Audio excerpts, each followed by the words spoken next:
Après quelques années qui ont vu l'installation des plateformes Big Data, après quelques années qui nous ont permis de tester ce qui marchait, on entre maintenant dans une phase de maturité et d'industrialisation de la mise en œuvre de nos use cases grâce à ces technologies de Big Data et d'analytics. La plupart des entreprises, autant connaissent bien leurs données issues du BI, les données historiques, ces KPI historiques, autant les données qui sont dans les data lakes, elles sont très mal connues et donc très mal documentées. C'est un énorme travail, mais c'est essentiel pour permettre aux data scientists de passer plus de temps sur la modélisation que sur le nettoyage et la compréhension des données, et puis surtout pour faciliter la circulation des algorithmes au sein de l'entreprise.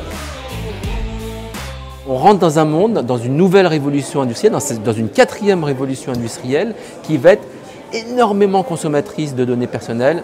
Donc le premier besoin, première attente, c'est d'être protégé. Et en même temps, les consommateurs, les citoyens attendent d'accéder à des services qui sont toujours beaucoup plus innovants et beaucoup plus personnalisés.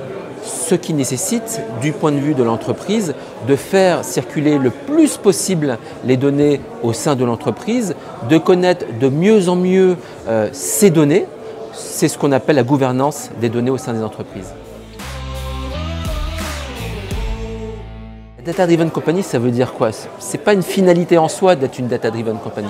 La finalité, c'est de mettre le client au cœur de toutes les décisions de l'entreprise. Et grâce aux technologies des Big Data et des Analytics, on peut collecter ce feedback des clients en temps réel pour nous permettre de faire évoluer en temps réel nos produits et nos services tout au long de leur cycle de vie. Dès les premiers moments de design, de brainstorming, de design thinking, jusqu'au support client. Pour ce faire, on a vraiment besoin d'assurer à nos consommateurs une totale transparence pour qu'ils aient confiance et pour qu'ils soient plus appétents à partager leurs données pour qu'on en fasse de l'innovation et toujours une expérience, qu'on leur propose toujours une expérience enrichie.